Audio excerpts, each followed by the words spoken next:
There is far too much in his background and what he's done to cover an introduction. Scott Oakey is the former Senior Vice President of Sales and Marketing with Microsoft Corporation. Tonight he's going to talk about two things: starting Microsoft and the passion he had in that. And Scott's book, it's about outrageous learning. It's applying what he did, starting Microsoft, to education. Please give a big round of applause for Scott Oakey. For the first probably 5 or 6 weeks of retirement, I wanted to become a golfer. So I took lessons. I pounded thousands of golf balls every day for 6 weeks and finally came to the conclusion that I wasn't ever going to be a good golfer. And I said, well, my God, I just retired. What am I going to do?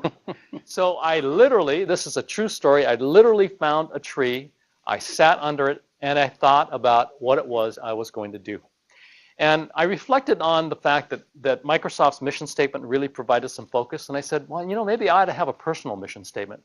And so I crafted one that afternoon, and it was to marry my passion for things entrepreneurial with things philanthropic in ways that encourage others to do the same.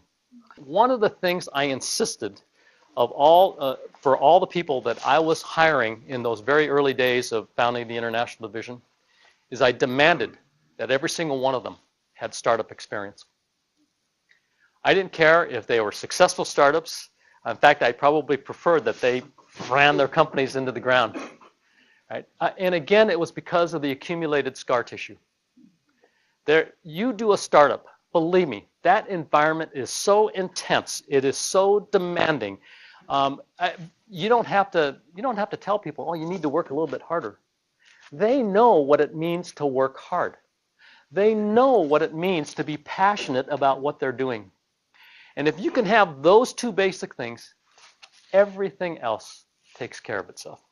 I've been doing a lot of speaking on public education, and one of the things that I say is, while I was writing the book and doing the research, I concluded that there wasn't a single thing, not one thing that made any common sense about our current system of public education. Now, if that's not a red flag, I don't know what is. Right?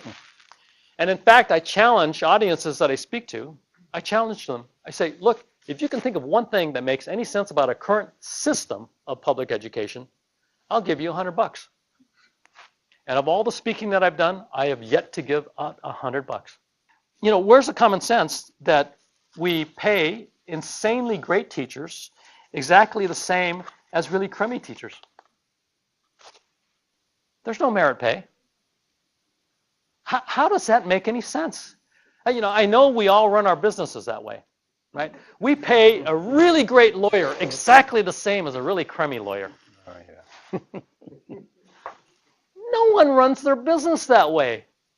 And why is it that we run the most important thing that we can do as a country, our education system? Why do we run it that way? I actually had an epiphany.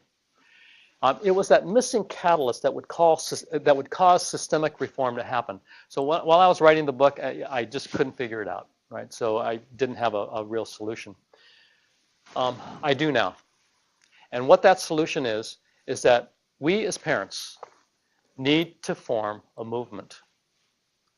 Every time I would talk to someone in the public school system, they would always say, well, the reason nothing ever happens, nothing ever scales, nothing ever takes traction, is because of the negative influence of the teachers' union. Now, I don't want the teachers' union to be viewed as the bad guys, the enemy here, because I actually like teachers. I want to see twice as many teachers.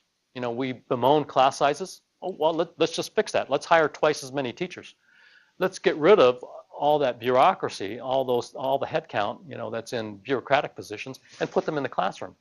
Oh, that might actually make a difference, right? I'd love to work with the teachers' union as advocates for change. Get rid of tenure, go to a merit-based system of pay, have a performance evaluation system that actually makes some sense, right? Do the things that we in business almost take for granted. But believe me, the education system doesn't.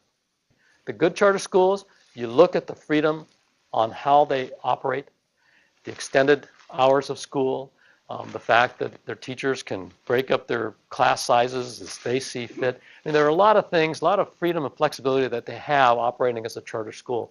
It's those underlying principles that we need to implement broadly at a systemic level. That's what's missing, and the only way to change that is by having a movement of parents.